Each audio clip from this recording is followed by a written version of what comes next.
Good evening, students. Let's start today's class. Today I'll be discussing one problem, and after that we will finish this mirror and or model approach in our financial management subject. With that, this chapter will be ending. So let me just read out the question. The question is illustration 3. VS International Company Limited estimated cash needs of rupees 20 lakhs for a year.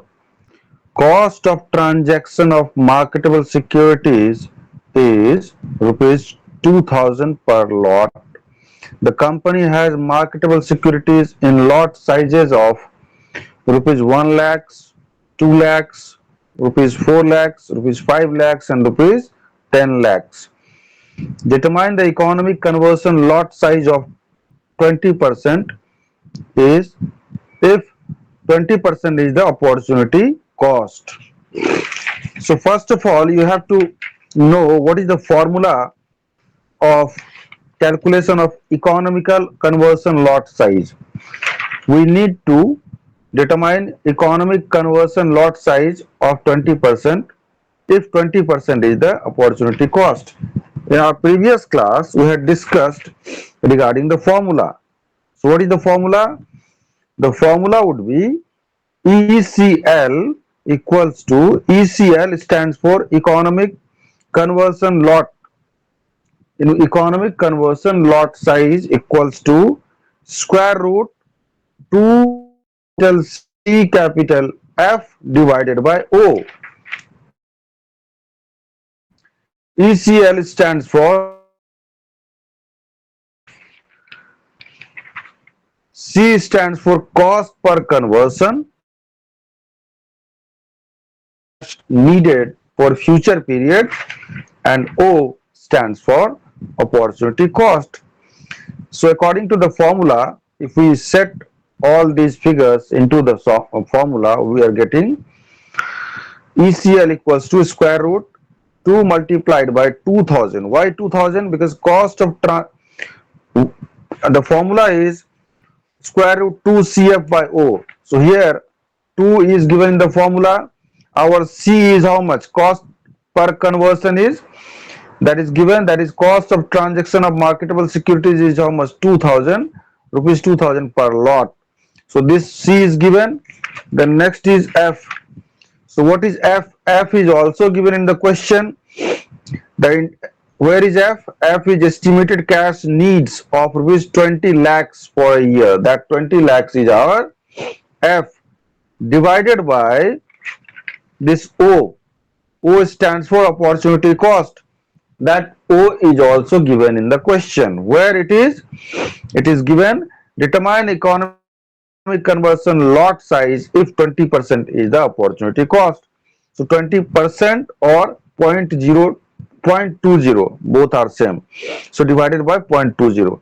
The final figure is coming how much? 2 lakhs. So ECL would be 2 lakhs. So 2 lakhs would be your solution. Now let us go to this Miller and Orr model. This was also discussed in the earlier class.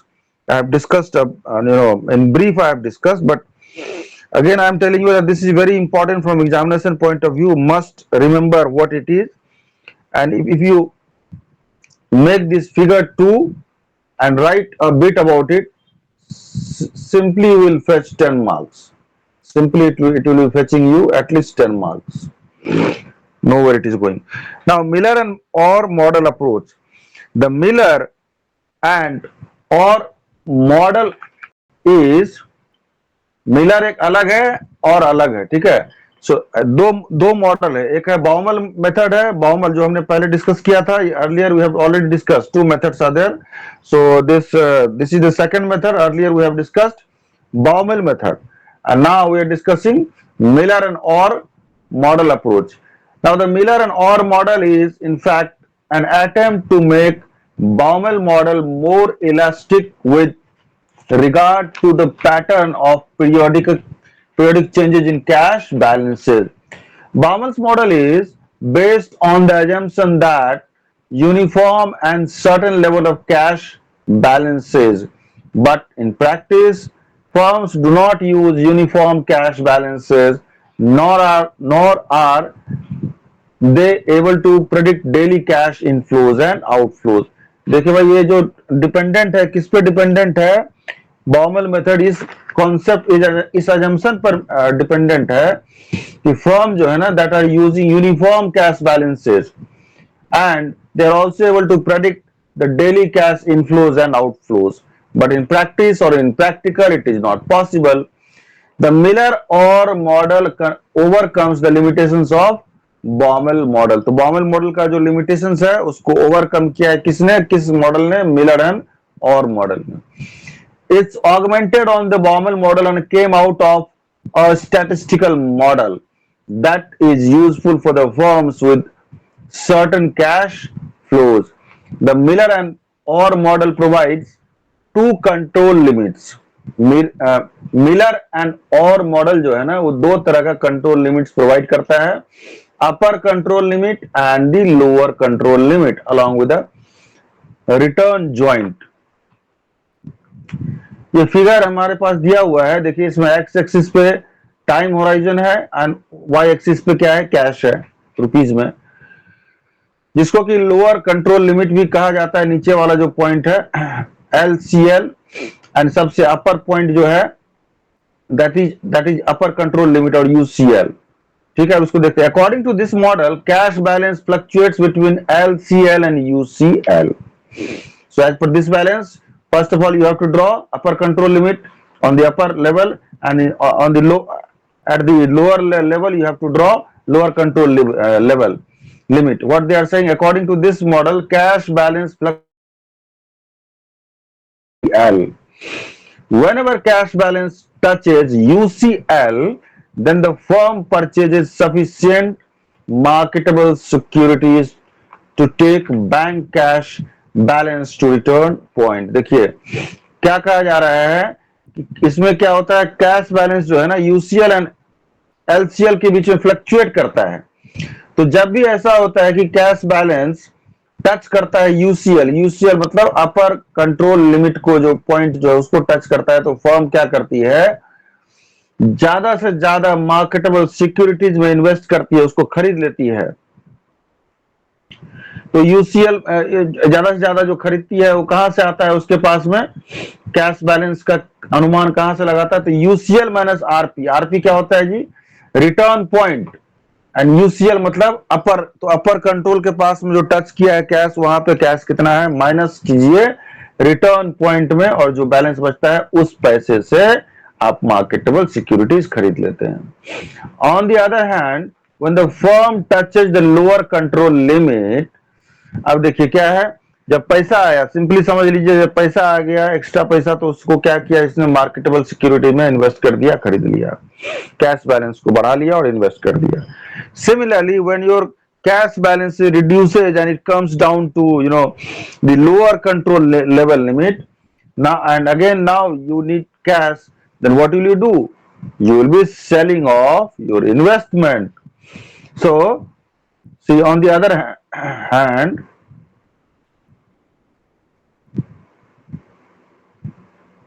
what they are giving, yes, on the other hand, when the firm touches the lower control limit, it will sell the marketable securities to the extent of RP minus LCL.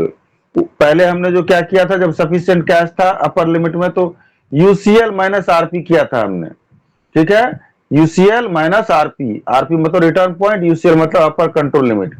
और अभी जो हमारे पास cash कम हो गया, cash touch कर रहा है lower control limit point को, तो हमारा फॉर्मूला क्या हो जाएगा?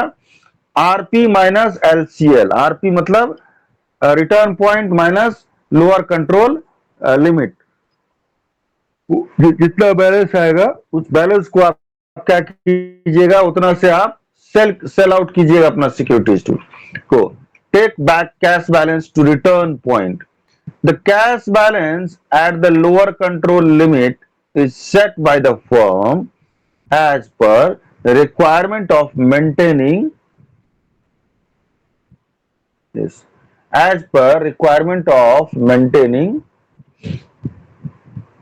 minimum cash balance. The cash balance at upper control limit and record points will be determined on the basis of the transaction cost. The cash balances at upper control limit and record points will be determined on the basis of transaction cost. The interest rate and standard deviation of the net cash flows.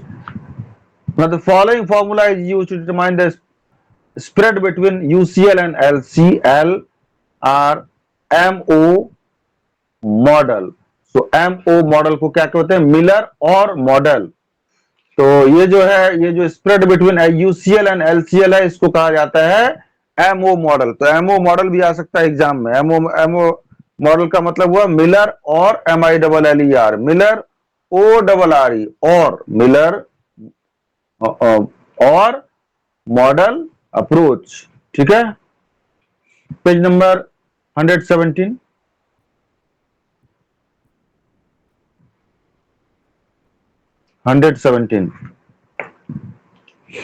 Now the formula is given like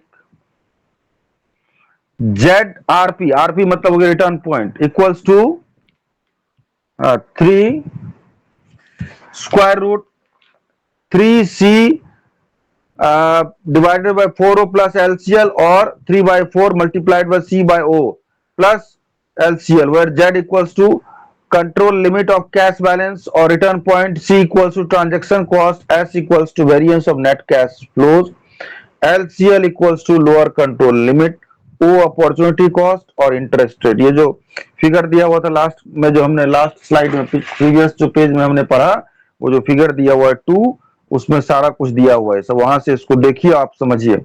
now let us discuss money market instruments और marketable securities. अब देखते हैं money market securities क्या है. This money market securities is also very important. Money market, अगर आप finance के student हैं तो मनी मार्केट सिक्योरिटीज के बारे में आपको अच्छे से पता होना चाहिए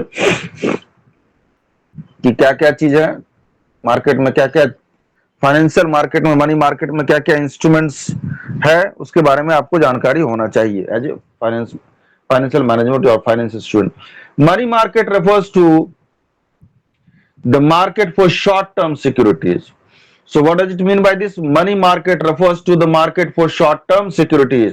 It has no physical marketplace and it consists of a loose agglomeration of banks and dealers linked together by telex. इसमें क्या होता है जी? बैंक्स एंड डीलर्स जो डील करते हैं. आपने देखा होगा कोई स्टॉक मार्केट का होता है ना, कहीं भी फ्रेंचाइजी लिया हुआ है कोई किसी ने, तो वहां जाके देखिए कैसे ट्रेड होता है मार्केट में. वहां पे डीलर्स होते हैं, वो आपके कॉल्स लेते हैं. आप बोलिएगा सेल कीजिए तो सेल करेगा, आप बोलिएगा बाय कीजिएगा तो बाय करने तो बाय करेगा. तो intraday sales, intraday transaction, intraday trade and investment purpose के लिए भी होता है.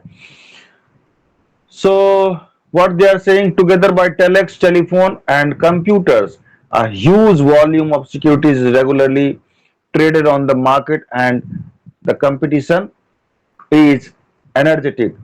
The following are the most prominent short term securities. देख लीजिए क्या क्या है, बहुत इंपॉर्टेंट है ये. Number is units of unit 1964 scheme. इसको यूटीआई 1964 भी बोला जाता है, यूटीआई. तो units of unit. The scheme is one of the units of Unit Trust of India. It is known as the Unit Scheme 1964. It is the most popular mutual fund scheme in India. सबसे पहले mutual fund कौन सा आया था? UTI आया था. इसको क्या बोला जाता है? बोला जाता था यूनिट स्कीम 1964. ये नाम था, सबसे पहला है. It is the most popular mutual fund scheme in India, which comprises the following features. That is, it is an open-ended scheme. Open-ended का मतलब क्या हुआ कि any time you can enter during the tenure of the market, or open when the market is open, any time you can enter and any time you can exit. That is called open-ended fund. So popular mutual fund scheme in India, which comprises the following features. It is number one, it is an open-ended scheme. It is an open-ended scheme as it can be purchased and sold back to the UTI itself.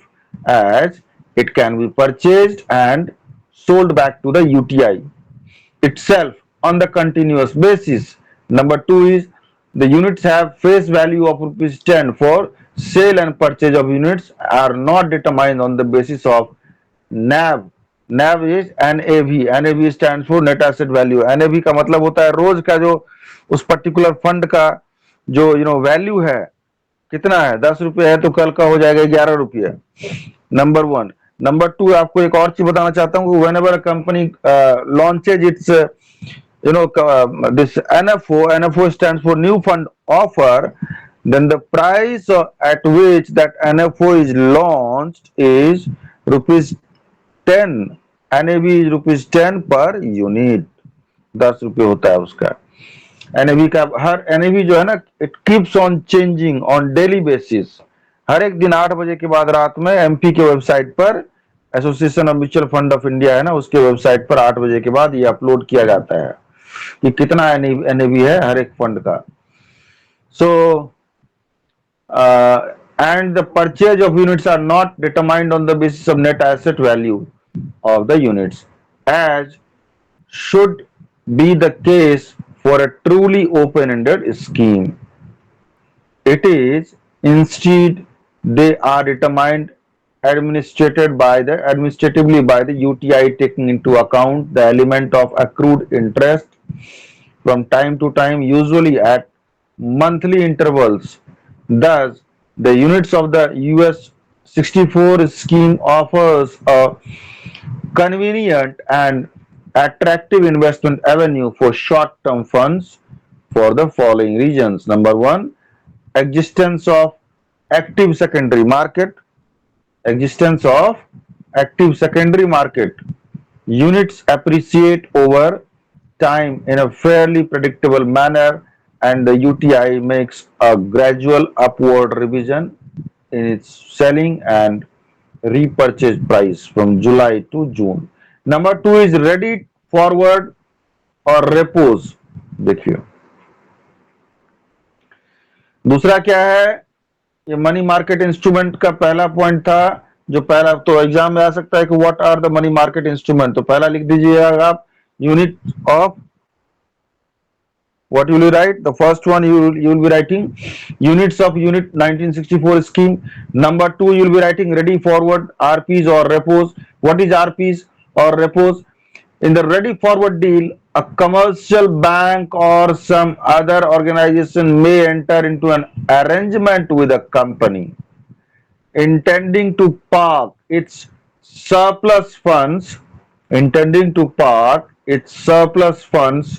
for a short-term period, under which the bank may sell. देखिए क्या होता है, in this kind of agreement or arrangement, what happens, a commercial bank or some other organization may enter into an arrangement with the company intending to park its surplus funds. Company के पास surplus funds है ना, या bank के पास है, तो उसको क्या करेगा, सरप्लस फंड को शॉर्ट पीरियड के लिए उसको उसको पार्क करेगा, मतलब शॉर्ट पीरियड के लिए उसको इन्वेस्ट करेगा. ठीक है. अंडर विच द बैंक में sell some securities to one company and repurchase the same securities at prices mutually determined as mutually agreed. Hence it is termed as ready forward. ठीक है. Ready forward क्या हो गया, एक arrangement है. ठीक है. जहाँ की बैंक किसी कंपनी के साथ अरेंजमेंट करती है कि उसके पास सरप्लस फंड है, तो उस सरप्लस फंड को शॉर्ट टर्म पीरियड के लिए पार्क किया जाएगा. This is what it is. Now ready forward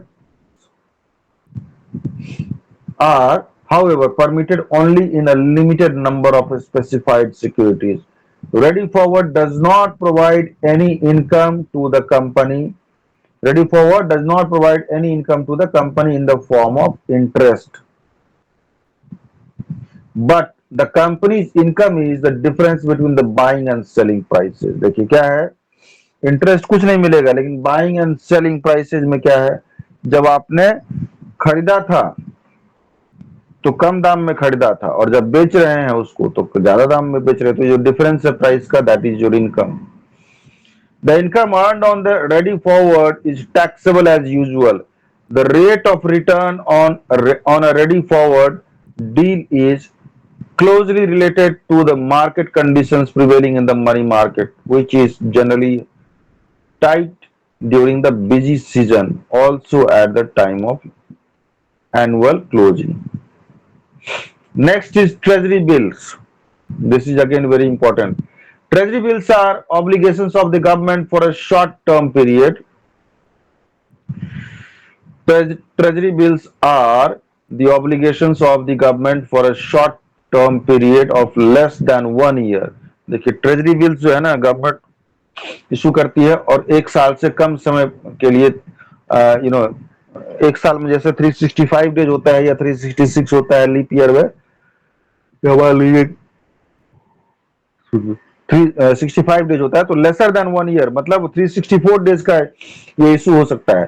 तो treasury bills are the obligations of the government for a short term period of less than 1 year, ranging from 91, देखिए 91 days से लेकर के to its multiple like 182 days and 364 days. Now they are sold at a discount rate and redeemed at the face value. They are sold at a discount rate. Discounting rate में बेचा जाता है and जब उसको मतलब कम में बेचा जाता है, डिस्काउंट रेट में 10 रुपए की चीज है तो 8 रुपए में बेचा गया, और जब उसको रिडीम किया जाएगा, जब आदमी उसको बेचेगा, माने जब आदमी उसको अपना पैसा को रिडीम करवाएगा तो 10 रुपये में मिलेगा, तो बेनिफिट हो गया ना 2 रुपये का. So the yield on treasury bill is low, redeemed at the face value. They are not issued at any interest rate. They are not issued at any interest rate. The yield on treasury bills is low. The yield on treasury bills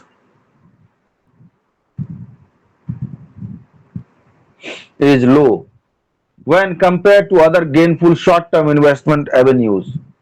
Now, but it has several attractive features, like first, they are issued in a bearer form, which can make them easily transferable mere by delivery of the documents without any endorsement.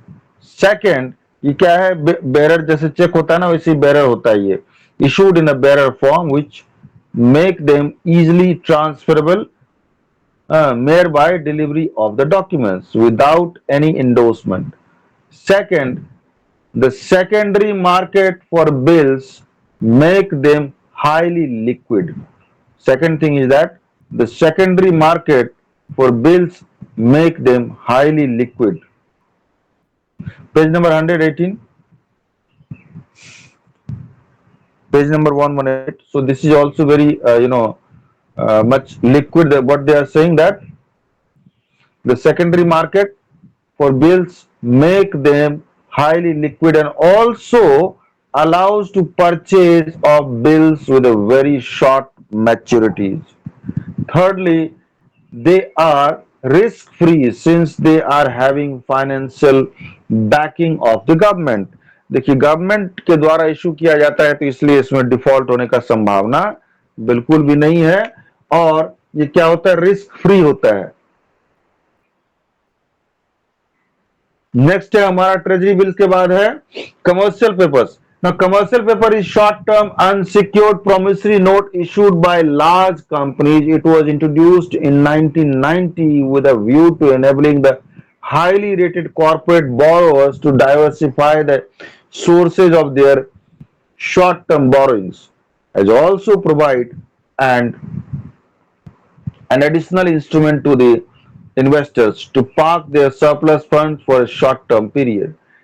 Eligibility: any firm which planning to issue of commercial papers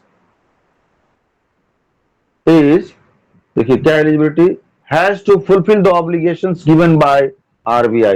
They have to fulfill the obligations or guidelines given by the RBI, such as the tangible net worth of the issuing company should not be less than ₹4 crore. देखिए tangible and intangible होता है, तो tangible net worth जो company का है net worth of the issuing company should not be less than rupees 4 crore as per latest balance sheet. The company should have been sanctioned a working capital limit by the bank or All India Financial Instruments IFIs institution. The company should have been classified as a standard asset. The company should have been classified as a standard asset by the financial banks, financial institutions, and a minimum credit of P2 of CRISIL. CRISIL का full form होता है Credit Rating Information Services in India Limited, और इकरा का full form होता है investment information and credit rating agency, and care का होता है क्रेडिट एनालिसिस एंड लिमिटेशंस। तो क्रेडिट रेटिंग जो एजेंसी है कौन कौन है, क्रिसिल है, इकरा है, केयर है, तीनों के द्वारा कम से कम P-2 का उसका रेटिंग होना चाहिए। ठीक है, यही दिया है। Now next is mode of issue. Mode of issue of what? Of the commercial papers. Commercial papers can be directly issued or through dealers. So it can be issued directly or it can be issued through dealers. These are generally sold at a discount to the face value. These are generally sold at a discount to the face value as determined by the buyer. But sometimes they can be issued carrying interest and make payable to the order of the investor. Commercial paper should not be underwritten, or the commercial papers should not be underwritten or co-accepted. The commercial paper should not be underwritten, or co-accepted. They can be issued with a maturity of minimum period of 15 days. देखिए commercial paper जो है ना minimum 15 दिन का, and reduce में 30 दिन से minimum जो है उसको 15 दिन का इशू किया जा सकता है, to maximum period of 1 year. तो 15 दिन से लेकर के और 1 साल तक का कमर्शियल पेपर आप इशू किया जा सकता है। कितना दिन का? मिनिमम 15 दिन से लेकर के 1 साल तक का। They are issued in the denomination of rupees 5 lakhs or multiples thereof. 5 lakh या उससे उसका मल्टीपल में इशू किया जाएगा। Any single investor has to invest a minimum amount of rupees 5 lakhs. अगर कोई सिंगल इन्वेस्टर है तो उसको 5 लाख का इन्वेस्टमेंट करना होगा। The main attraction of CPs or commercial papers is that its interest rate that is typically higher than that offered by the treasury bills or certificate of deposit। देखिए certificate of deposit और treasury bills का जो है उससे ज्यादा rate of interest मिलता है commercial paper में। The only disadvantage is that it does not have an active secondary market। secondary market मतलब हुआ कि जहां पर कि उसको ट्रेड किया जा सके, उसको खरीदा जा सके और बेचा जा सके। ठीक है, so this is very important. All these instruments are very important for theoretical portion. Next is CD. What is CD? CD is commercial certificate of deposit. So let us see what it is. Now certificate of deposit represents the receipts of funds. Certificate of deposit represents the receipts of funds deposited with a bank specified period. So what is certificate of deposit or CDs? CDs or certificate of deposit represents the receipts of funds deposit with a bank specified period, like the bank term deposits, but only difference is CDs are negotiable. CDs are negotiable instruments. Now CDs may be issued excuse me.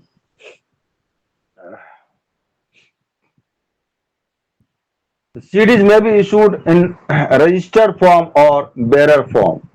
The latter form is more popular. So the bearer form is more popular than the registered form. CDs may be issued in registered form or bearer form, but the latter form is what? The bearer form is more popular since it can be transacted more easily in the secondary market. Not like treasury bills, CDs are issued at an explicit rate of interest. On maturity, the investor gets the principal amount along with the interest accumulated. Now, certificate of deposits are popular form of short-term investment of surplus funds for companies due to the following reasons. What are the reasons? These can be issued by the banks in the required denominations and maturities period suits to the needs of investor. Number two is generally offer sorry, CDs are fairly liquid. They are virtually risk free and commercial this certificate of deposits generally offer higher rate of interest than the treasury bills. Now next thing is next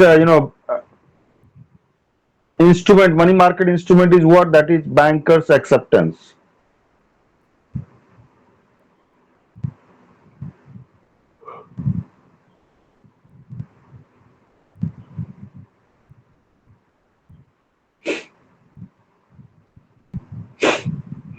Yes, bankers acceptance.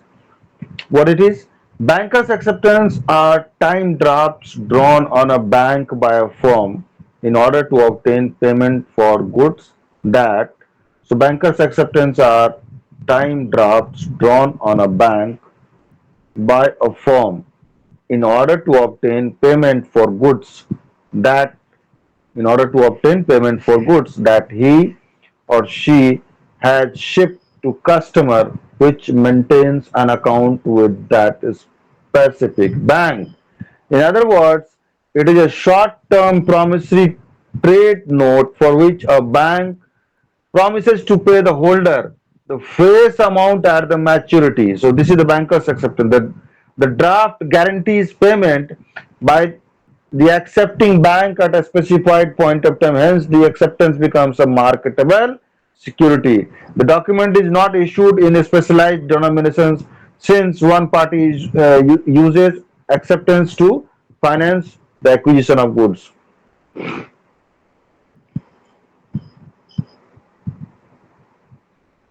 Page number 119.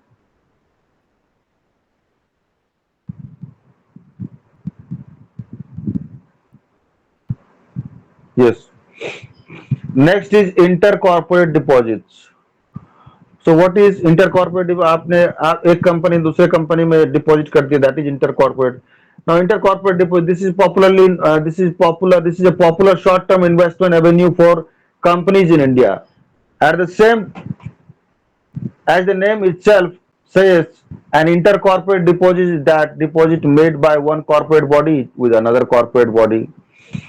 Now there are certain types of deposits, call deposit, 3 month deposit, 6 month deposit. Call deposit में क्या होता है? Company ने deposit किया, जब भी call जाएगा कि भाई मेरा पैसा हमको वापस की जरूरत का है तो आपको तुरंत वापस करना होगा.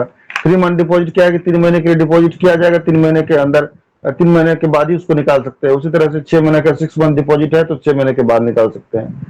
नेक्स्ट पॉइंट इज बदला financing. Let us see what is Badla financing. Point number H. A company provides Badla financing is essentially lending money to a stock market operator. इसमें क्या होता है? बदला ट्रेडिंग. बदला बहुत तरह का चीज होता है. हवाला होता है. हवाला बाहर से पैसा लाया गुमनामी, इसने दिया पता नहीं लेकिन पैसा आया. दैट इज हवाला case. Here is Badla trading. Let us see what it is. Badla trading, a company providing Badla financing is essentially lending money to a stock market operator who wishes to carry forward his or her transaction from one settlement period to another settlement period. So what it is, a company providing Badla financing is essentially lending money to a stock market operator who wishes to carry forward his or transaction from one settlement period to another. Generally, such finance is provided through a broker and that too against the security. So generally what happens? Such finance is provided through a broker. ये broker के through ये finance होता है and that too against the security of the shares already brought by the stock market operator. Badla has single greatest advantage that it offers very attractive rate of interest. देखिए बदला बदला financing में बहुत ज्यादा rate of interest है, but it is coupled with again but it is coupled with gain. There are several risks, like the stock market broker may not honor this commitment, or the broker may become a defaulter. So now following precautionary safety measures should become a mind which now while providing badla financing. Number one is provide finance only for reputed and financially strong stockholders. Number two is select intrinsically sound shares. Ask or keep adequate margin. फिर हमारा जो अगला ये है money market instrument, और last जो point है of this chapter is that bill discounting. So bill discounting है, वो क्या है? Bill discounting generally bill raises out of trade transactions.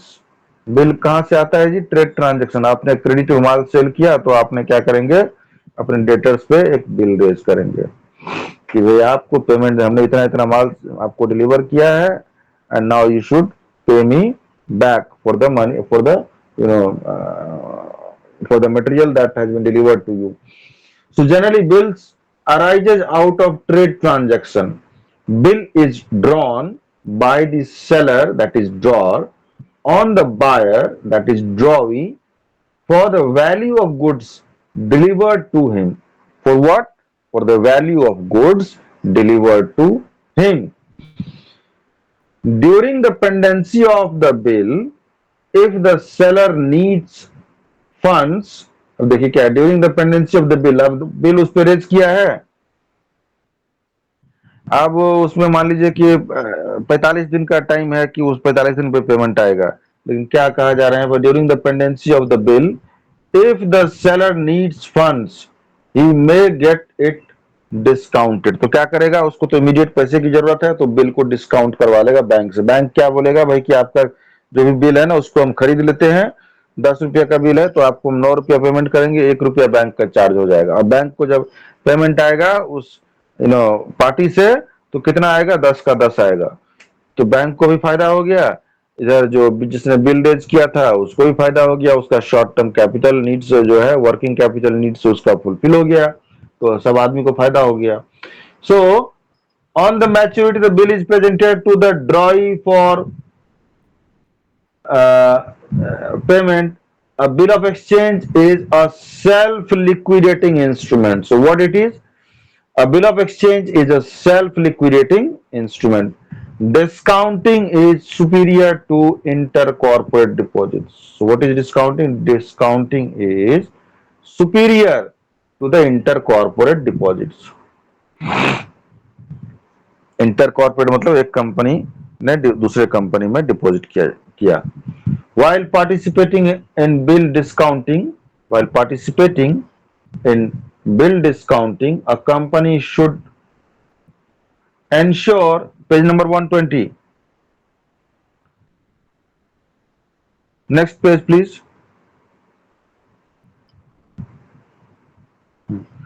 While doing this thing, while doing the bill transaction, I mean the bill discounting, while participating in the bill discounting, a company should ensure that the bill is trade bill and not accommodation bill.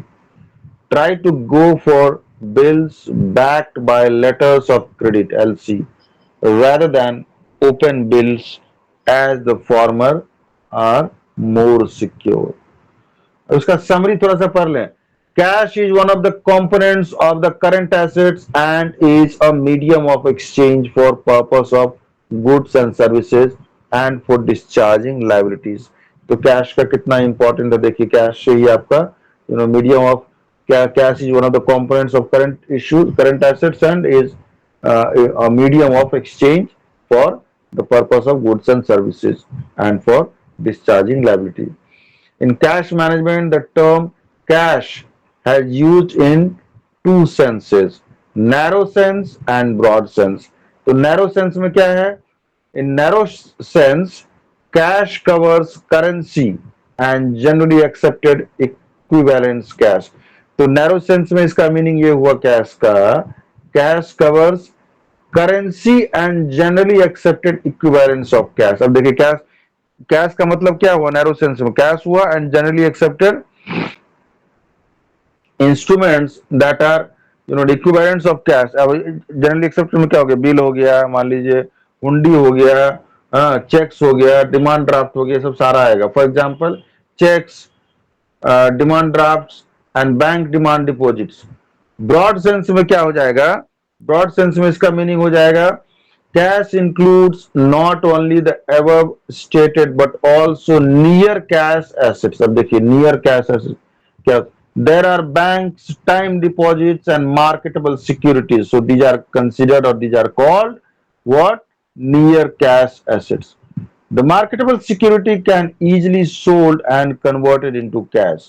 Here cash management is in broader sense. Now cash budget is a statement showing the estimated cash inflow and cash outflows over a planning period. It pinpoints the surplus or deficit cash of a firm as it moves from one period to another period. Cash budget is prepared for the purpose of estimating cash requirement. So what are they? Planning short-term finance planning, scheduling payments in respect of acquiring capital goods, planning and phasing the purchase of raw materials, evolving and implementing credit policies, checking and verifying the accuracy of long-term cash forecasting. Preparation of cash budget involves two steps. Number one, selection of period of time, planning horizon. To selection of period of time, that is time horizon, and planning horizon is that period for which cash budget is prepared. And number two is selection of factor that has bearing on cash flows. Next thing is money market refers to the market for short. Exam में आएगा और definitely आएगा. What do you mean by money market and money market instruments? So you will have to write money market refers to the market for short term securities. Simply money market refers to the market for the short term securities. The most prominent short term securities available for investment of surplus cash are units of unit 1964, ठीक है, scheme, ready forward RPs or repos, treasury bills, commercial paper CPs, certificate of deposit CDs, bankers acceptance, intercorporate deposits ICDs, बदला financing and bill discounting. तो इतना चीज लिखिए, 10 number 15 number जो इतना भी आएगा पक्का आ जाएगा. मनी मार्केट इंस्ट्रूमेंट का डेफिनेशन जरूर लिख दीजिए. Short term securities, market for short term. और with this chapter has ended. So the cash management chapter. देखिए क्वेश्चन भी देख लेते हैं. टेस्ट योर सेल्फ में सीपी सीडी ये सब का डेफिनेशन पूछा है, छोटा छोटा क्वेश्चन, और ऐसे एग्जाम में क्वेश्चन आएगा. Now let us begin this new chapter, page number 122, that is receivable management.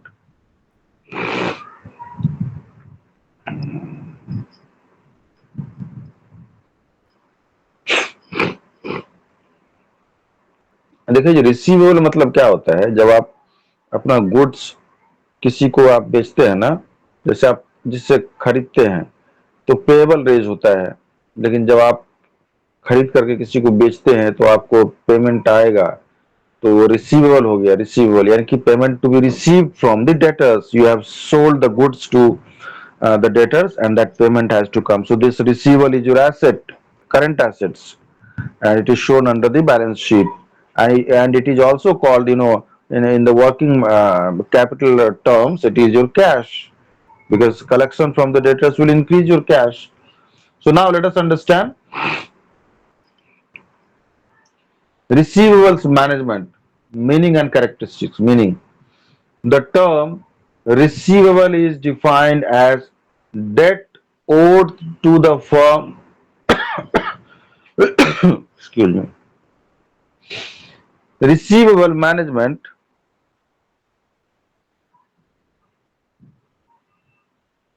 Meaning, the term receivable is defined as debt owed to the firm by customers arising from sale of goods or services in the ordinary course of business.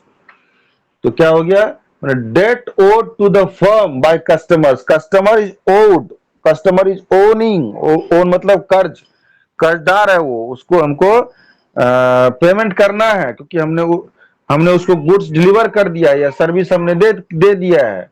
So for that goods or services he needs to pay us. So this is what they say, debt owed to the firm by customers arising from the sale of goods or services in the ordinary course of business. When the firm sells its products और services on credit, ये तभी arise होता है जब credit पे sales होता है, ठीक है.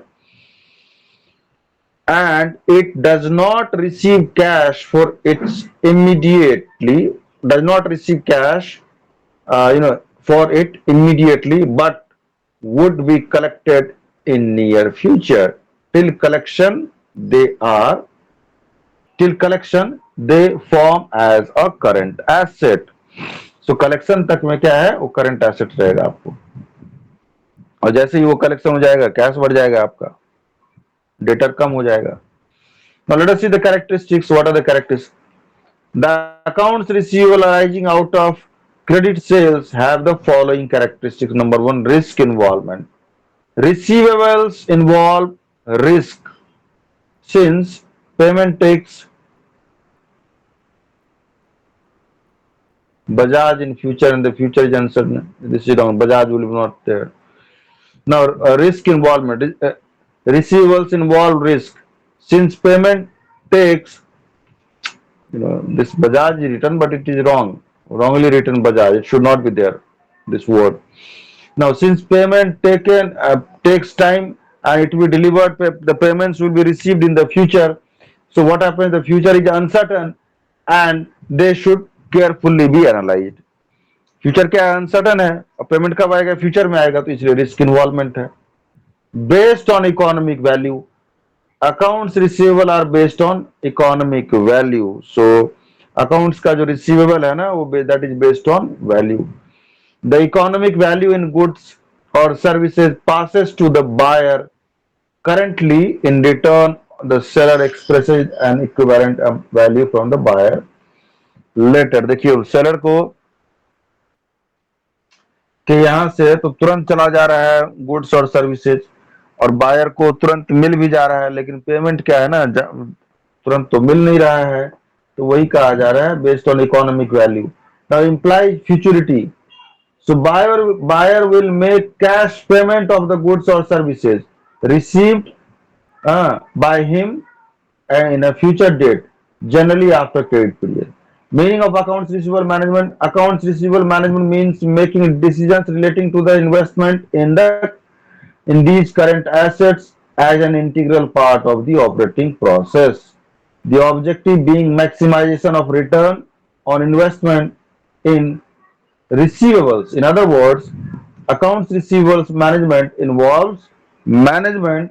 In other words, accounts receivable management involves maintenance of receivables of optimum level, the degree of credit sales to be made, and the debtors collection. In simple words, the key function of credit management is to optimize the sales at the minimum possible cost of. क्या है, तो इसका क्या, ये है objective है. The simple words, the key function of credit management is, credit management का क्या है, to optimize the sales at the minimum possible cost of credit. To optimize the sales at the minimum possible cost of credit.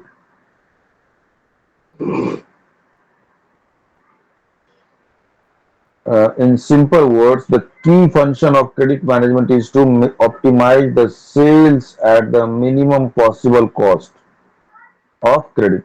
According to Joseph, the purpose of any commercial enterprise is the earning of profit. Credit in itself is utilized to increase sales. Credit in itself utilized is utilized to increase sales, but sales must return a profit. The offer of goods on credit should not only optimize sales but also lead to maximization of overall return on investment. Management of receivable therefore should be based on some credit policies and practices. Now let us see what are the factors influencing the size of the investment in receivables. Number one is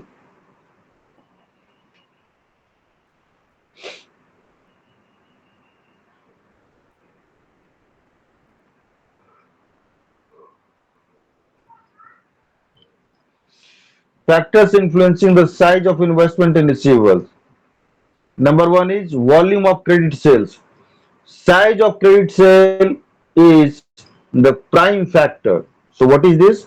Now size of credit sale is the prime factor that affects the level of investment in receivables. Volume of credit sales, size of credit sales is the prime factor that affects the level of investment in receivables. अब size मतलब कितना कितना amount का आपने कितना units का आपने sales किया है क्रेडिट में, तो that is called the size of volume of the units. So size of credit sale is the prime factor that affects the level of investment in receivables. Investment in receivable increases Investment in receivables increases when the firm sells major portion of goods on credit based base and vice versa. In other words, an increase in credit sales increase the level of receivable. देखिए credit sale जितना बढ़ेगा ना आपका रिसीवल उतना बढ़ रहा है, credit sale जितना बढ़ रहा है आपका एसेट्स उतना बढ़ रहा है. तो कैसे बढ़ रहा है कि आप क्रेडिट सेल्स कर रहे हैं तो उसके अगेंस्ट में बिल खड़ा हो रहा है, बिल खड़ा हो रहा है मतलब रिसीवल खड़ा हो रहा है, स्टैंड हो रहा है, रिसीवल खड़ा हो रहा है यानी कि आपका जो है पेमेंट आएगा तो आपका जो है करंट एसेट्स बढ़ रहा है. So this is what they are saying. ठीक है. Next is credit policy of the firm. There are two types of credit policy such as in lenient and stringent credit. दो तरह का एक है lenient and credit stringent credit policy. So a firm that is following lenient credit policy tends to sell on credit to customers very liberally. Customer को cell करेगा बहुत liberally, ठीक है, क्योंकि उसका lenient credit policy है, which will increase the size of receivables. On the other hand, a firm that following stringent credit policy जो follow करता है will have low size of receivables. It will be having low size of receivables because the firm is very selective in because the firm is very much selective in providing of stringent credit policy. A firm that is providing stringent one credit may be able to collect debts promptly. This will keep the level of receivables under control. अब देखिए क्या है, जो stringent policy follow करता है, एक होता है लेनियंट, एक होता है स्ट्रिंजेंट. स्ट्रिंजेंट वाला में क्या है, उसका कलेक्शन फटाफट होगा, उससे क्या होगा, क्रेडिट जो रिसीवर्स का कंट्रोल है ना वो बढ़िया से होगा. नेक्स्ट है trade terms. It is the most important factor or variable in determining the level of investment in receivables. The important credit terms are credit period and cash discount.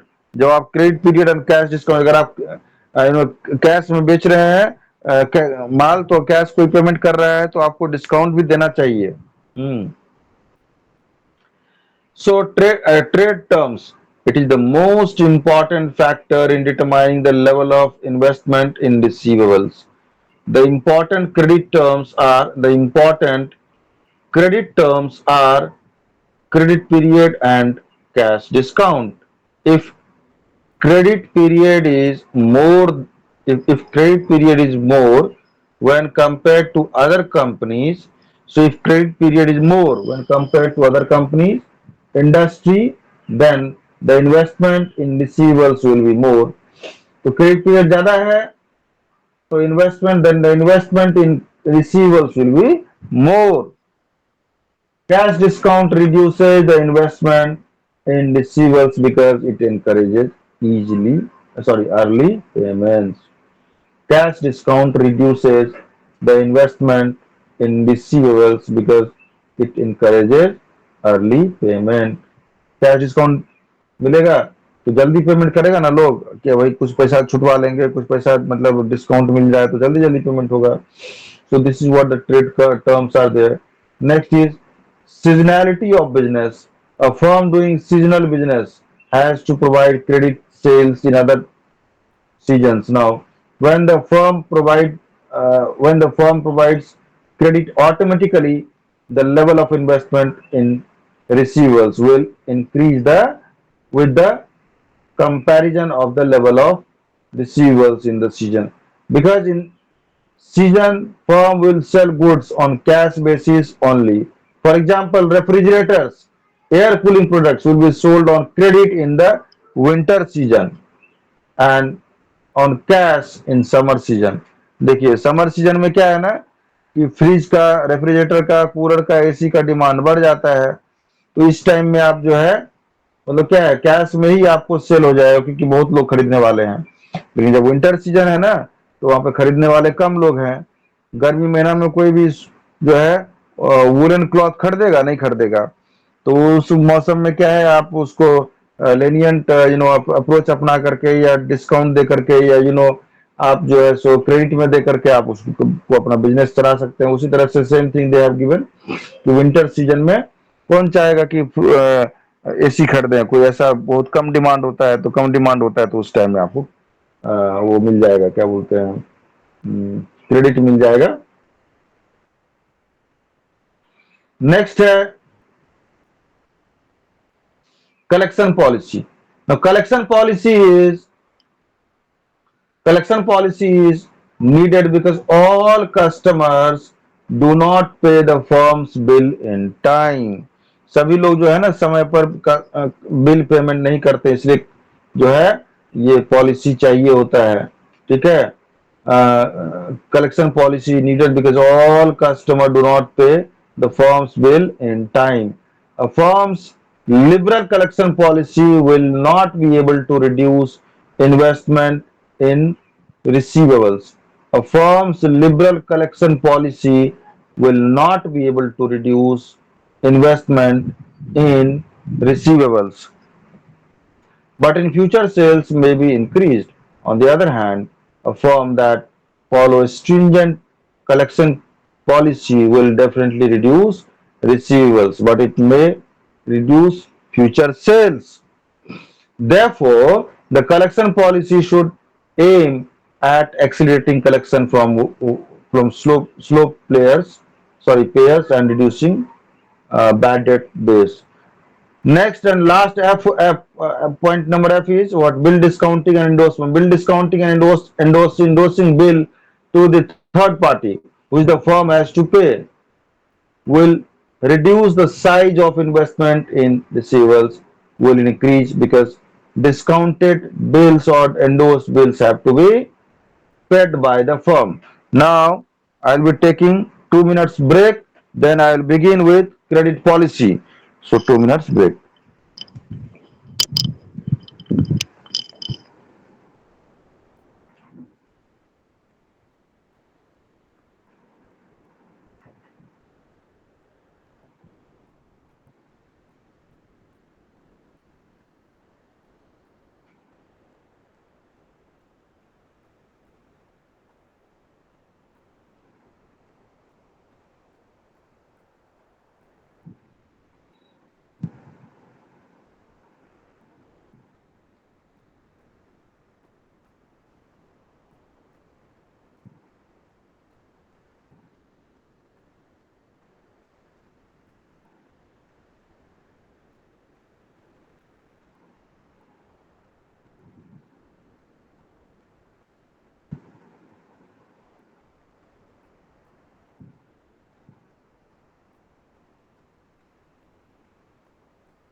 Now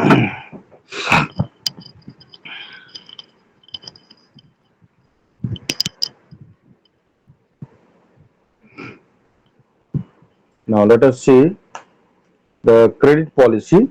We have discussed previously. Just we have discussed the factors influencing size of investment in receivables.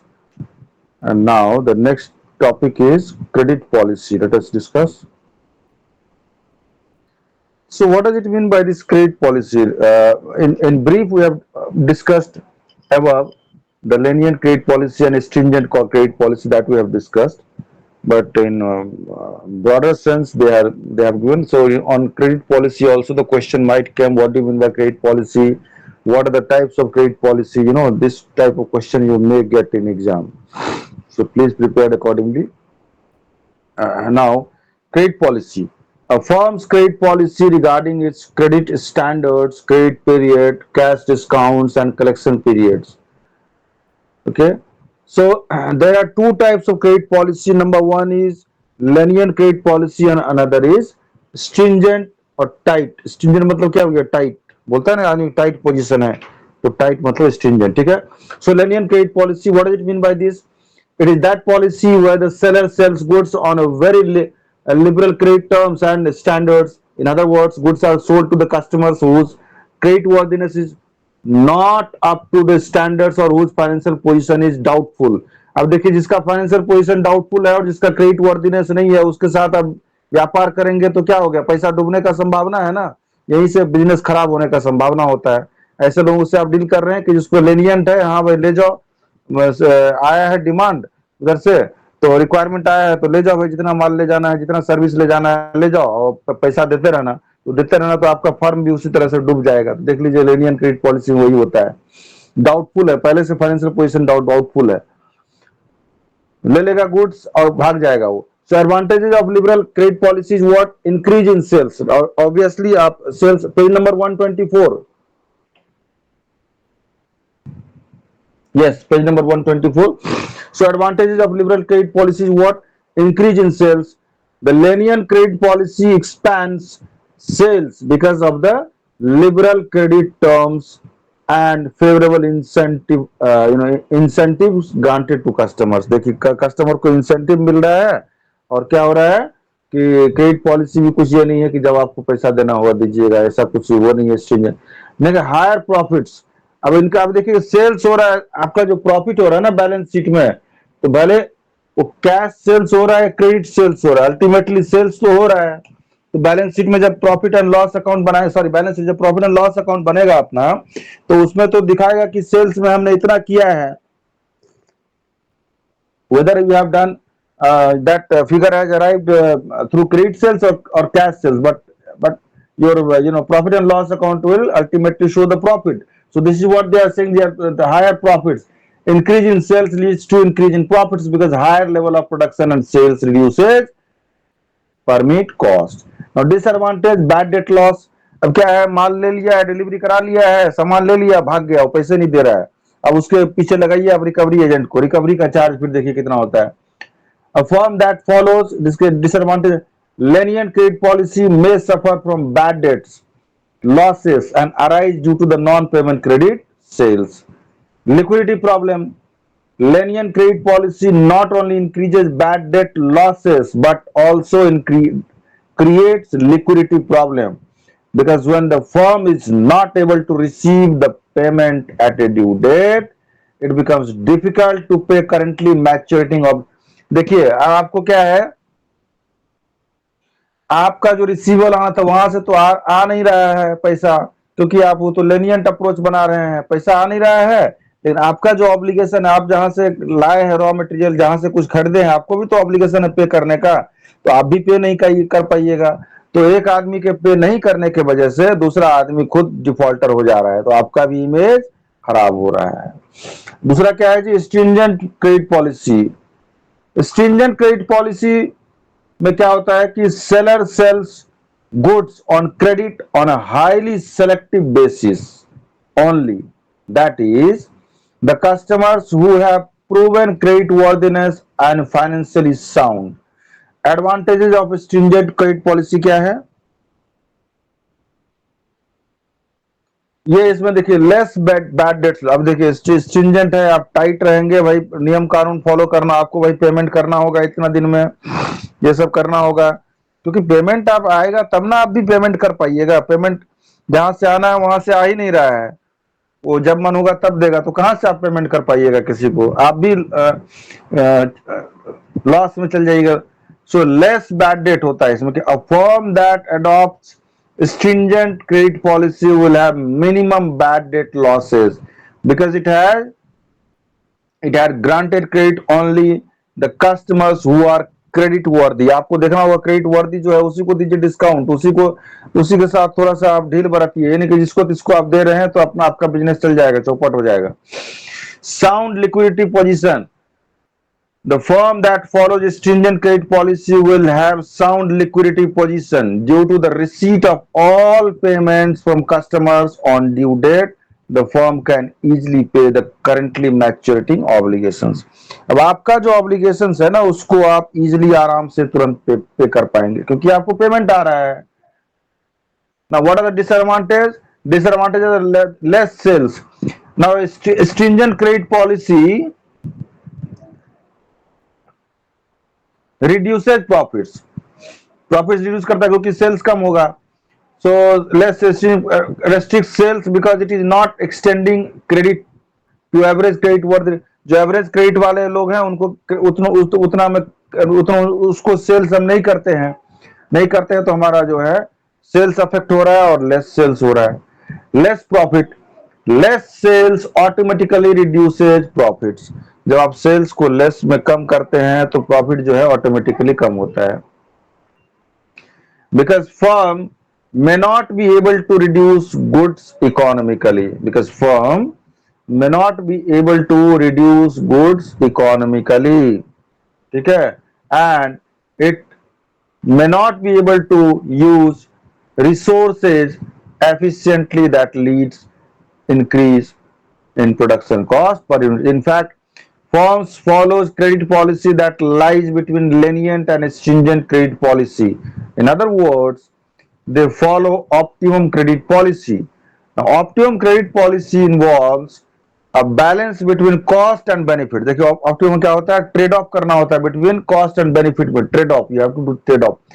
The balance consideration in costs are liquidity and opportunity cost. Liquidity and opportunity cost. The optimum credit policy occurs at point where there is trade-off between liquidity and profitability. Therefore, the management has to strike a balance between easy credit policy to promote sales and profit and tight credit policy to improve liquidity. देखिए आपको जो है ना दोनों balance एक maintain करना होगा कि भाई सेल्स भी हमारा हो, थोड़ा लेनियन भी होना होगा। बहुत ज्यादा टाइट फॉलो कीजिएगा तो फिर आपका जो है सेल्स नहीं होगा और ultimately it will affect your profitability. So you should make a balance, you should balance out between your these two, stringent policy as well as lenient policy. The important variables of credit policy should be identified before the establishing an optimum credit policy. Now credit policy variables, as we have seen in the credit policy that majority of the firms follow a credit policy that lies between, देखिए majority of the form क्या है ना वो लेनियंट and stringent के बीच का जो है ना बीच का रास्ता निकालता है ना। तो जब बहुत ज्यादा लेनियंट होना है ना बहुत ज्यादा स्ट्रिंजेंट होना है, बहुत ज्यादा लेनियंट हो गए तो बैड डेट्स हो जाएगा, लॉस हो जाएगा, सेल्स तो होगा, और बहुत ज्यादा स्ट्रिंजेंट हो गए तो भी लॉस होगा क्योंकि सेल्स ही नहीं होगा, फिर तो कौन आएगा हमारे यहाँ पर माल लेने के लिए। बहुत लोग हैं जो हमसे बेहतर दे रहे हैं, बेहतर क्रेडिट पॉलिसी दे रहे हैं, तो उनके पास जाएंगे ना लोग, हमारे पास क्यों आएंगे। इसीलिए आपको मार्केट के हिसाब से देखना होगा, बीच का रास्ता निकालना होगा to maximize the operating profit for establishing optimum credit policy. Please go to the next page.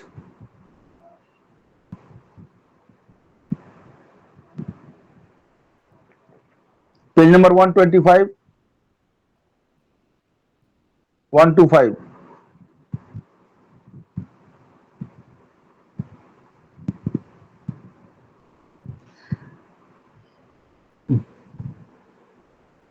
Yes. The financing manager must consider the important decisions variables which have the bearing on the level of receivables. In other words, the credit policy variables have bearing on the level of sales, bad debts, discounts taken by customers, and other collections expenses. So the major credit policy variable include the following. What are they? The credit terms, credit standards, collection pay policy. ये आपको credit major credit ये आ सकता है exam में question भाई कि what are the major credit policy variables. तो आप ये कितना है जी? टोटल 3 है. पहला है क्रेडिट स्टैंडर्ड, दूसरा है क्रेडिट टर्म्स, तीसरा है क्रेडिट पॉलिसी एंड प्रोसीड्यूर्स. तो let us see what are there the major credit policy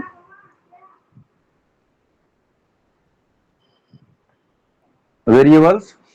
The first one is a credit standard. Firm has to select some customers for extension of credit. देखिए कुछ customers ऐसे होने चाहिए ना आपके जिसका credit worthiness बहुत ज्यादा है, बहुत अच्छा है, रिकॉर्ड प्रीवियस रिकॉर्ड बहुत अच्छा है, उसको आप क्रेडिट का एक्सटेंशन दीजिए. For this firm has to evaluate this customers. In evaluation of customers, what standards should be applied? Credit standards refers to the minimum criteria for the extension of credit to a customer. Credit rating, credit references, average payment periods, and certain financial ratios provide a quantitative basis for establishing and enforcing credit standards. The firm's decisions to accept or reject a customer and to extend credit depends on credit standards. Firms may have more number of standards in this respect, but at one point it may decide not to extend credit to any customer. Next is adoption of liberal credit standard increases sales by attracting. Now practical ones lies between these 2 points are adoption of liberal credit standards increases sales by attracting more customers, but these credit standards increases bad debt loss of opportunity cost and higher collection cost. देखिए loss of opportunity cost and higher cost. On the other hand, right credit standards opposite effects.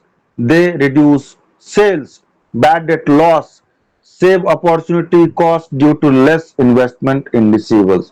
Whenever firms plans to go for new standards, generally liberalization of standards, they have to determine the changes in net profit after taking into consideration all the benefits and cost of the change. So let us see one of the this the page number 125 itself. This format is given. Calculation of change in net profits. What are they? So in the first column particulars are there, and in the second column amounts are there in rupees. So increase in sales. Now calculation of change in net profit.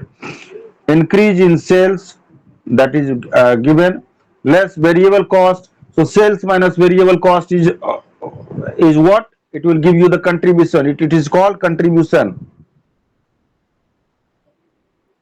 These things we have already seen, the contribution, fixed cost, PAT, EBT, this kind of format we have seen in our leverage chapter. Now let us see increase in sales, dash dash dash, then less variable cost, whatever comes it will become your contribution. So contribution minus what? Less bad debt loss on new sales, less bad debt loss on new sales. So whatever is coming, it will become your earnings before tax, EBT, earnings before tax, less tax. So whatever tax you are deducted, you will be getting earnings after tax. You will be getting earning after tax. Less the opportunity cost, you will be getting change in net profit.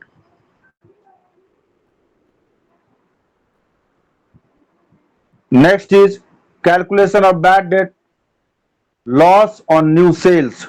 So increase in sales ratio of bad debt loss or calculation of bad debt. देखिए bad debt या फिर जो bad debt मतलब क्या हुआ कि आपने debtors को सेल्स किया 1000 का गुड्स आपने सेल्स किया, 1000 सेल्स किया और उसने क्या किया 750 उसने 750 का वैल्यू पेमेंट किया और 250 नहीं दिया, दैट 250 जो है डाउटफुल हुआ, पहले डाउटफुल हुआ और उसका पेमेंट नहीं आया, तो that is your bad debts.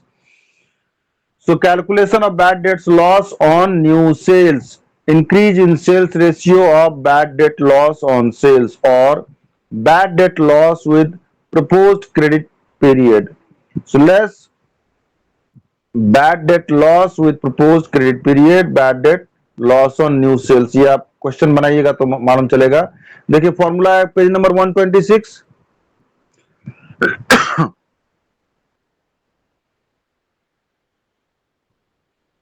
Now page number 126 is what? Opportunity cost equals to what? Increase in investment divided by cost of capital.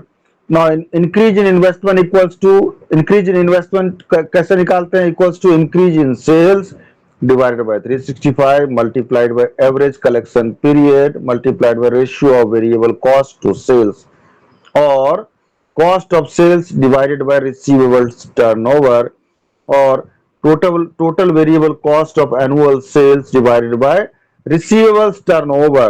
अब देखिए रिसीवेबल टर्नओवर कैसे निकालते हैं, ये सब फॉर्मूला अगर आप देख लीजिएगा तो मतलब याद रखिएगा तो ही बनेगा क्वेश्चन, वैसे नहीं बनने वाला है. So receivable turnover equals to what? 365 divided by average collection period. ऐसे करके निकालते हैं receivable turnover, 365 divided by average collection period.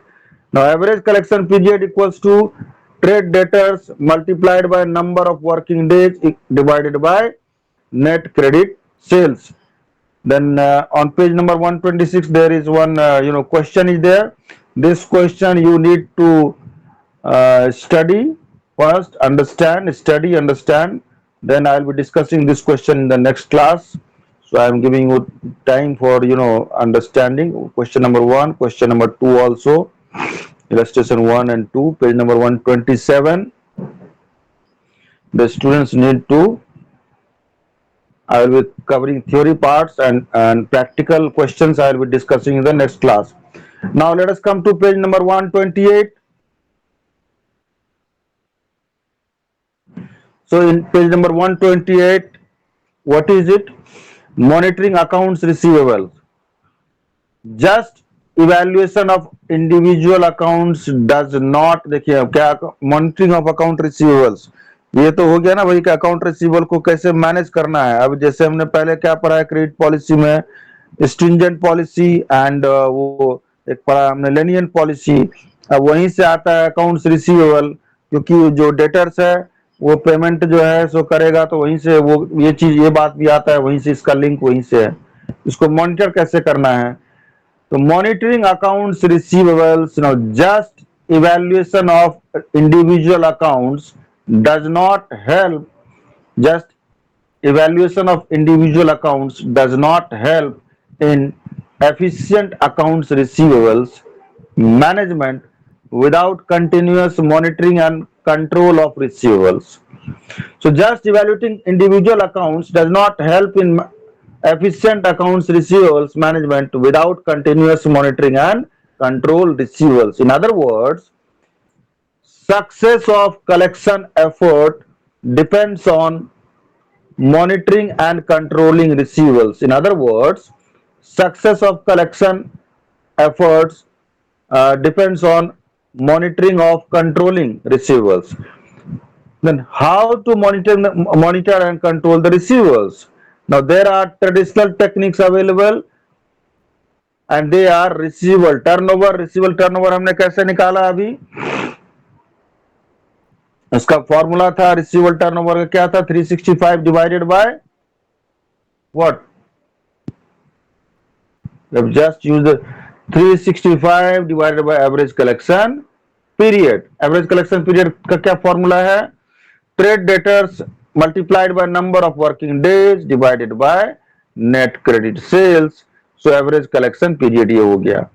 तो average collection period का क्या फॉर्मूला है? Trade debtors multiplied by number of working days divided by net credit sales, and receivable turnover का formula है 365 divided by average collection period. तो ये सब आपको याद रखना होगा, तभी क्वेश्चन बनेगा, तभी थ्योरी भी समझ में आएगा, नहीं तो नहीं आएगा समझ में, उतना आसान भी नहीं है. तो क्या है, they are now there are traditional techniques available for monitoring accounts receivables and they are receivables turnover and average collection period, aging schedule and collection matrix. Now receivables turnover. So what are the receivables turnover? Receivables turnover provides relationship between credit sales and debtors of a firm, receivables of a firm. The receivables turnover provides relationship between credit sales and debtors of a firm. It includes how quickly it includes how quickly receivables or debtors are converted. देखिए ultimately आपका position क्या है, आपका आपका क्या गोल है? गोल ये है कि भाई रॉ मटेरियल हमने खरीद के लाया और वहां से लेकर के जो है सो अपना वर्क इन प्रोग्रेस में गया और वर्क इन प्रोग्रेस में से फिर फिनिश्ड गुड्स में गया और फिनिश्ड गुड्स में से फिर जो है वो निकल करके फिर हमारे डेटर्स के पास गया और डेटर्स के पास से फिर हमारा कैश में कन्वर्सन। तो ये जो है इमीडिएट कन्वर्सन और अल्टीमेट गोल क्या है? Conversion into cash. So receivable turnover provides relationship between credit sales and debtors of a firm. It indicates how quickly receivables or now it indicates how quickly receivables or debtors are converted into cash. Ramamurthy observes collection of debtors in the concluding stage for process of sales transaction. क्या है collection of debtors? Is the concluding stage. collection of मैंने पैसा ले लिए debtor से तो ये हो गया conclude हो गया process of sales transaction. The liquidity of receivables is therefore is measured through the receivables debtors turnover. Debtors or receivables turnover rate equals to credit sales divided by average debtors or receivables. So debtors or receivables turnover rate equals to credit sales divided by average debtors or receivables. Debtors turnover rate is expected. Debtors turnover rate is expressed in terms of times. Expressed in terms of times. Analyst may not be able to access credit sales inform. देखिए analyst जो है ना आपका credit sales का information कि कितना आप credit period दे रहे हैं अपने डेटर्स को, कितना आपको मिल रहा है क्रेडिट पीरियड अपना क्रेडिटर से, ये सब नहीं मिल सकता है उसको। तो इसीलिए क्या है, ये सब दिक्कत है। तो debtors turnover rate is expressed in terms of times. Analysts may not be able to access credit sales information, average debtors and bills receivables. To avoid non-availability of the above information and to evaluate receivables turnover, there is another method available for analysts, and that method is what? Debtors or receivables turnover rate equals to total net sales divided by average debtors including receivables.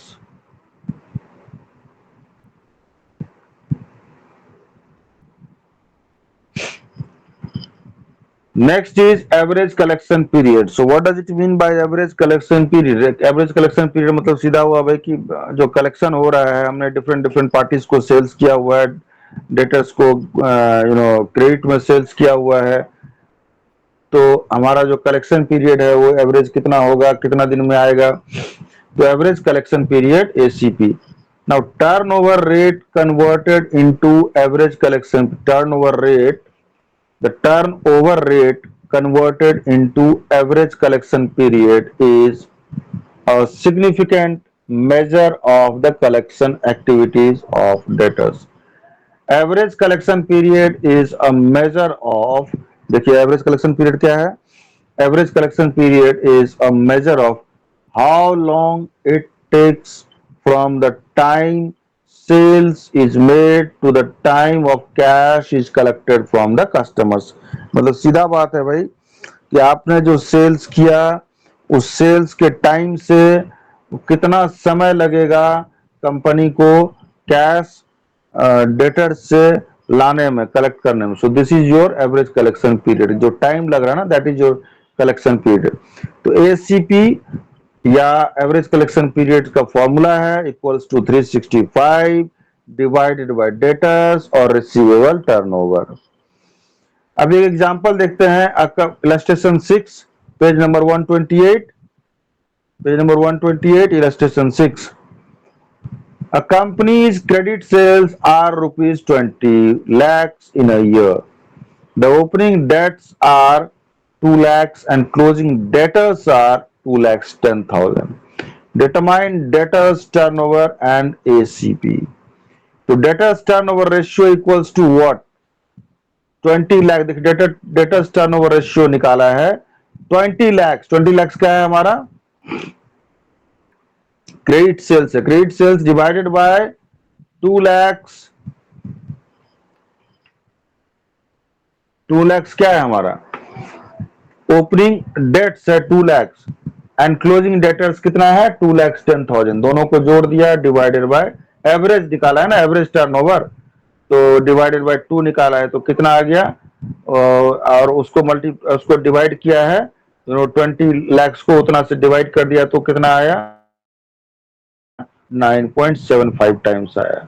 तो ACP equals to 365 divided by debtors और receivable turnover. ACP equals to 365 divided by 9.75 equals to 37.43 days. Now next thing is our aging schedule. अब देखिए ageing schedule मतलब क्या है? एक तो वो एवरेज कलेक्शन पीरियड, एक होता है एजिंग शेड्यूल. एजिंग मतलब मान लीजिए आप सेल्स कर रहे हैं, आपका एक डेटर्स तो नहीं रहेगा जिसको आप क्रेडिट में सेल्स कर रहे हैं, बहुत सारे डेटर्स रहेंगे. किसी को कोई एक एरिया में रहेगा, कोई 2 एरिया में रहेगा, तो आपका इस तरह से बना हुआ होना चाहिए ना एजिंग शेड्यूल, कि आप देखिए उसमें डिसाइड कीजिए कि जो सबसे पुराना है उसको, जो ऐसा है कि जिसको सबसे अभी दिया, latest to last, first to last और लास्ट टू फर्स्ट, ऐसे करके you can make, in this way you can schedule it. So as we have seen in the above, average collection period measures quality of receivables is an aggregate manner, in an aggregate manner, which is the limitation of ACP, which is the limitation of ACP. ACP stands for average collection period. Now this can be overcome by preparing aging schedule. Now aging schedule is a statement that allows, aging schedule is a statement that shows age-wise grouping of debtors. Aging schedule क्या करता है? Age-wise grouping of debtors करता है. In other words, it breaks down debtors according to the length of time for which they have been out. देखिए अभी मान लीजिए outstanding मतलब क्या? जो बकाया है किसी डेटर से, मान लीजिए कि 1 साल से बकाया है, 6 महीने, किसी से 6 महीने से बकाया है, किसी से 9 महीने हो गया अभी तक पेमेंट नहीं दिया है, कोई 3 महीने से नहीं दिया है, तो इसको एज वाइज हो गया. कोई 1 साल हो गया यानी कि वो सबसे ज्यादा पुराना हो गया हो, तो एज वाइज आपको डिसाइड करना होगा कैसे कलेक्शन करना है. It breaks down debtors according to the length of time for which they have been outstanding. A hypothetical aging schedule is as follows. A hypothetical aging schedule is as follows. क्या है? देखिए ऐसे करके आप बना सकते हैं. Page number 129.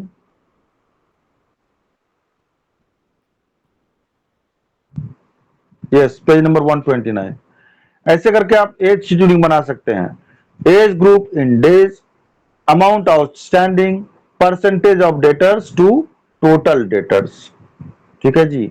अब इन डेज में लेस देन 30 दिन से कम का किसका बकाया है? 29 दिन और 30 दिन से नीचे का बकाया कितना है जी? 40 लाख का है. तो percentage of debtors, total debtors का कितना है? 40% है. नीचे में है ना 1 करोड़ है, 1 करोड़ का 40 लाख हो गया, कितना हो गया? 40% हो गया. अब देखिए 31 दिन से लेकर के 45 दिन के बीच में कौन है जो पैसा नहीं दिया है, जिसका आउटस्टैंडिंग है? वैसा हमारे पास में 20 लाख है. तो इस तरह से आप बना सकते हैं, एक शेड्यूल बना सकते हैं. फिर 46 दिन से लेकर के 60 दिन का क्या है? 30 लाख है. तो 30 लाख में क्या है? 30% है. और 60 जो है 60 डेज से ज्यादा दिन का जो बकाया है जिसके पास में, वैसा कितना है जी? 10 लाख है. तो 10 लाख का क्या है? वो 10% है. तो 10% में 10 लाख आ गया. तो सब मिलाकर के 1 करोड़ में इस तरह से आप बना सकते हैं। तो आपके पास एक रहेगा शेड्यूल, रहेगा एज शेड्यूल कि कितना किसके पास बकाया है, कितना जो पुराना बकाया है, कितना नया वाला बकाया है, कितना परसेंटेज है। This you analysis you can do. So aging schedule is helpful for identifying slow paying debtors। देखिए अब इससे क्या होगा, स्लो पेइंग डेटर्स जो है ना, जो बहुत आराम से पे कर रहे हैं, वैसा डेटर्स आपको आइडेंटिफाई कर पाएंगे आप। with which firm may have to encounter a stringent collection policy। अब यहाँ पे टाइट होना पड़ेगा आपको वहां से कलेक्शन होने के लिए, क्योंकि कोई 60 दिन से ऊपर से ज्यादा है, कोई 30 दिन से कम है, तो कोई हिसाब किताब नहीं है, तो आपको स्ट्रिंजेंट बनना पड़ेगा, type. The actual ageing schedule of the firm is compared with industry standard aging schedule or with benchmark aging schedule for deciding whether the debtors are in control or not। इससे आप इसको देखने से मालूम चल पाएगा कि डेटर्स का जो शेड्यूल है वो कंट्रोल में है कि नहीं है। तो ये एजिंग शेड्यूल बनाना इसलिए जरूरी है। ये सब कंट्रोलिंग पॉइंट ऑफ व्यू से, financial control, working capital management control, ये सब चीज जो है ना, ये सब जानने के लिए आपको ये सब चीज करना होगा, तभी कंट्रोल हो पाएगा। अभी एक हम लोग देखते हैं कलेक्शन मैट्रिक्स क्या होता है। ये तो हो गया एजिंग शेड्यूल बना लिया हमने, ठीक है, डेटर्स टर्नओवर बना लिया हमने। अब हम क्या करेंगे, हम लोग देखेंगे कलेक्शन मैट्रिक्स कि भाई पैसा जो आ रहा है कि नहीं आ रहा है, क्यों नहीं आ रहा है, कितना दिन से नहीं आ रहा है, किसके पास बाकी है, उसका एक एनालिसिस करेंगे। तो traditional methods, debtors turnover rate, average collection period, traditional methods that is debtors turnover rate, average collection period of receivers management are very popular. देख लीजिए ये कलेक्शन मैट्रिक्स में जो ट्रेडिशनल मेथड्स है of receivers management are very popular, but they have limitations. Debtors turnover rate, average collection period, but they have limitations। What are the limitations they are having? That they are on aggregate data, and fail to relate the outstanding accounts receivable। That they are on aggregate data, and ये पूरा aggregate data पर इसको बनाया जाता है, ठीक है, correction matrix हो। And fail to relate the outstanding accounts receivable for a period. अब देखिए क्या है, ये तो एग्रीगेट डेटा पे बनाया है। अब एग्रीगेट, लेकिन ये जो है कितना पीरियड के लिए आउटस्टैंडिंग दिया गया है डेटर्स को, and fail to that they are on aggregate data and fail to relate the outstanding accounts, and they fail to relate the outstanding accounts receivable for a period with credit sales of the same period। The problem of aggregating data can be eliminated by preparing and analyzing collection। तो ये जो aggregate data वाला जो समस्या है ना, इसको हल करने के लिए आपको एक कलेक्शन मैट्रिक्स बनाना होगा। Collection matrix is a method और statement showing percentage of receivables collect. अब इसमें क्या है, क्या दिखाता है, what it shows the percentage of receivables collected during the month of sales and subsequent month। देखिए क्या है ना कलेक्शन डेटा में, जिस महीने में सेल्स हुआ उस महीने में एंड सब्सिक्वेंट मंथ में, ये आपको दिखाता है, या इसको बनाने से आपको मालूम चलता है कि कितना का लूप होल्स है, कितना का लैगिंग है, वो पता चलता है during the month of sales and the subsequent month. It helps in studying the efficiency of collections, whether they are improving or deteriorating। Following table shows hypothetical collection matrix। देखिए hypothetical एक बनाया है इन लोगों ने, इसको समझने के लिए आपको, ठीक है। तो क्या है, percentage of receivables collected during the period, ठीक है, अप्रैल में, ड्यूरिंग द मतलब क्या हुआ, अप्रैल में, जून, जुलाई एंड अगस्त, तो 5 महीना का दिया है। सेल्स रुपीज लैक्स में कितना है जी, 350, ठीक है, लाख में 350 लाख, मई में 340 लाख, जून में 320 and 300 and then 250 lakhs in August.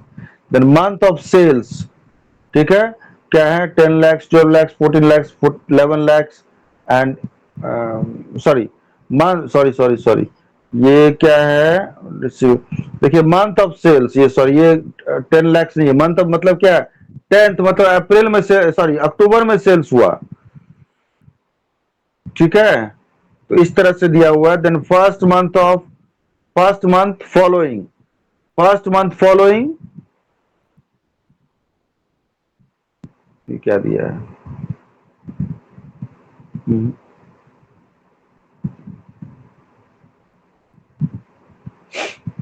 ना, क्वेश्चन गलत, this is the wrong example, I will explain it to you later on, okay, they have many things they have written wrongly. No, let us go to the summary and few questions that were left, we will discuss those questions in the next class. Now the summary is saying that the term receivables is defined as debt owed to the firm by customers arising from sale of goods or services in the ordinary course of business. The accounts receivables arising in the ordinary course of business, the accounts receivable arising out of credit sales has the characteristics risk involvement based on economic value and implies futurity. Accounts receivable management involves maintenance of receivables of optimum level, the degree of credit sales to be made, and the debtors collection. The objectives of accounts receivables management are maximizing the value of firm, optimum investment in sundry debtors, control and debit, okay, control and debtors. Now, the management of accounts receivables, yes, page number 130, ma'am.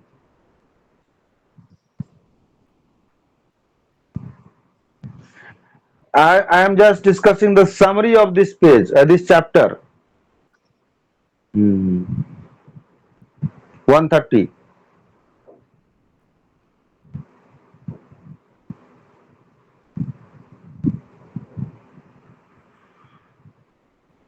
So the management of accounts receivable is not cost free. What they are saying, the objective of accounts receivable management are maximizing the value of the firm, optimum investment of sundry debtors, control and what, cost of trade credit.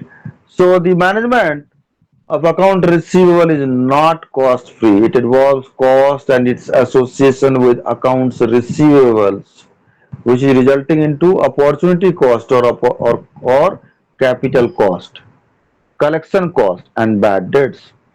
The economic value of goods or services sold on credit. So, the economic value of goods or services sold on credit will be paid by adoption of different modes. For example, cash mode, open account mode, letter of credit mode, and consignment mode. Now, receivables management involves the decisions areas such as credit standards, credit period, cash discounts, and collection procedures. Liberal credit policy is that policy where the seller sells goods where the seller sells goods on very liberal credit terms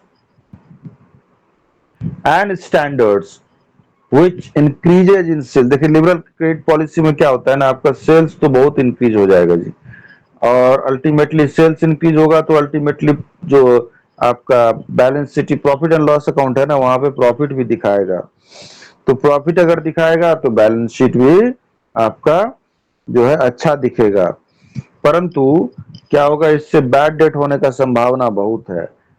तो bad debt अगर होगा तो एक तरफ तो दिखा रहे हैं कि प्रॉफिट दिखा रहे हैं, फिर अगले साल या फिर ऐसे महीनों महीना करके फिर लॉस में, that will convert into loss. तो इसलिए lateral liberal credit policy is that policy where the seller sells goods on very liberal credit terms and standards, which increases in sales. higher profits, but it involves bad debt loss and liquidity problems. Whereas, on the other hand, the stringent credit policy, seller sells goods on credit on a highly selective basis only. अब देखिए stringent policy में क्या है ना कि जो आपका seller है वो एकदम हाईली क्रेडिट वर्दी जो कस्टमर है उसी को खाली सेल्स करेगा। तो अब खाली आप चुनिंदा लोगों को सेल्स कीजिएगा तो आपका सेल्स कैसे बढ़ेगा, ये भी तो फिर डिसएडवांटेज हो गया। तो इसीलिए कहा गया है, इस चैप्टर में हमें सिखाया गया है या बताया गया है कि भाई हमको क्रेडिट पॉलिसी ऐसा होना चाहिए ना हमारा कि जो लिबरल पॉलिसी है एंड जो स्ट्रिंजेंट पॉलिसी है उसके बीच का एक होना चाहिए, ताकि हमारा सेल्स भी इफेक्ट नहीं हो और हमारा कस्टमर बेस भी अच्छा हो एंड अल्टीमेटली प्रॉफिटेबिलिटी भी अच्छा रहे। सो स्ट्रिंजेंट क्रेडिट पॉलिसी से seller sells goods on credit on a highly selective basis only, which reduces bad losses, sound quality position. These benefits are accompanied by less sales, less profits. The major controllable variables of credit policy are what? Credit standards, credit terms, and collection policy and procedures. The credit standards refer to the minimum criteria for the extension of credit to a customer. The firm's decision to accept or reject customer to extend credit depends on credit standards. The practical ones lies between these 2 points: liberal credit standards and rigid credit standards. The success of collection effort depends on monitoring and controlling receivables. Then, how to monitor and control receivables? So, traditional approach में क्या है? Receivables turnover, average collection period, aging schedule and collection matrix. So with this chapter has also ended. Which chapter? Chapter number 9. The topic of the chapter was what? The topic of the chapter was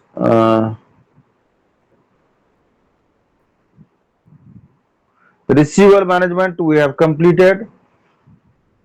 Okay. Now we will be moving to chapter 10.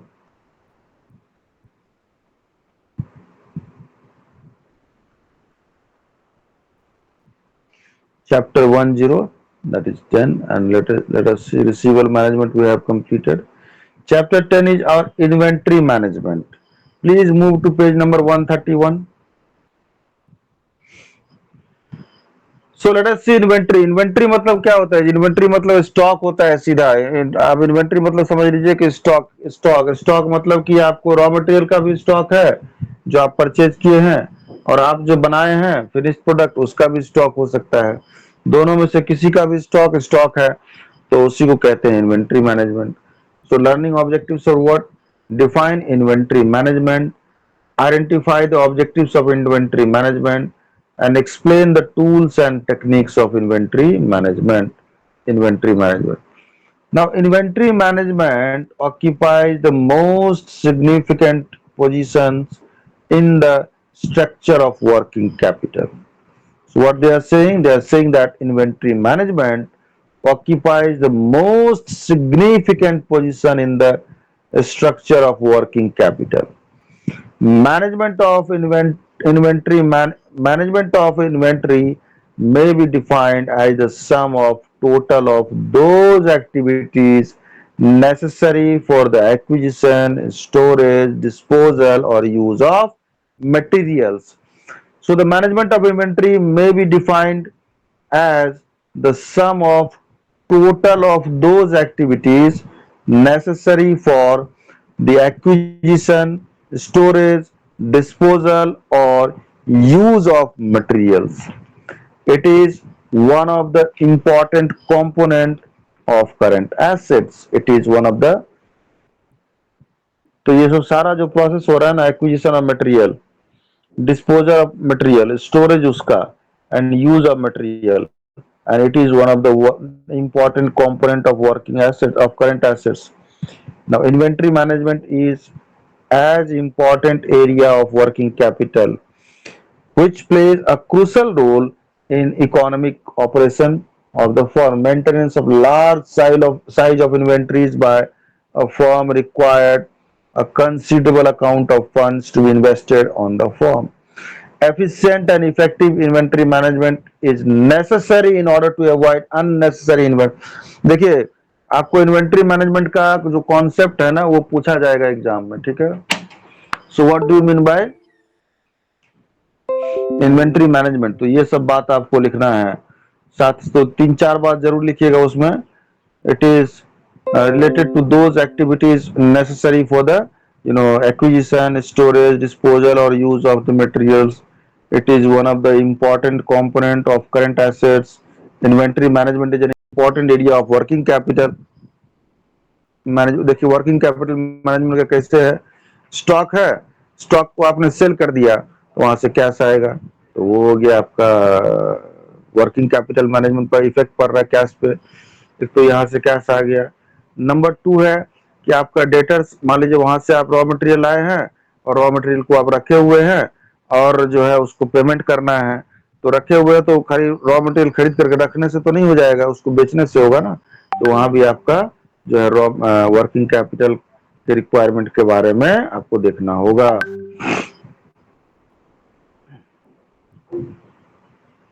तो इसलिए कहा गया है efficient and effective inventory management is necessary in order to avoid unnecessary investment and adequate investment. A considerable amount of funds is required to be committed in inventories. A considerable amount of funds is required to be committed in inventories. It is absolutely imperative to manage inventories efficiently. It is absolutely imperative to manage inventories efficiently and effectively in order to optimize investment in them. So a considerable amount of funds is required to be committed in inventories. It is absolutely imperative to manage inventories efficiently and effectively in order to optimize investment in them. Now, prudent inventory management is one of the challenging tasks of the financial manager. Efficient management of inventory reduces the cost of production and consequently increases the profitability of the enterprise by minimizing the different types of cost associated with holding inventory and undertaking neglecting the management of inventories with the jeopardizing its long-term profitability and may fail ultimately. It is possible for the firm to reduce its level of investments to a considerable degree. देख लीजिए 10 to 20% of the current assets इसको जो है ना inventory management में क्या बोलता है it is possible for a firm to reduce its level of inventory का लेवल को 10 से 20% को तक आप कम कर सकते हो without adverse effects on production and sales by using simple inventory planning and control techniques. If business planning can be perfect, a firm may succeed even in attaining the zero inventory. देखिए zero inventory मतलब inventory रखने की जरूरत ही नहीं है अगर आपके पास business planning है बढ़िया परफेक्ट है तो a firm may succeed even in attaining zero inventory norm which as the Japanese management seems to suggest is not too unrealistic a goal. The reduction in inventories carries a favorable impact on the company's profitability. The reduction in inventories carries a favorable impact on the company's profitability. ठीक है The efficiency of inventory management in any firm depends on the inventory management practices adopted by it.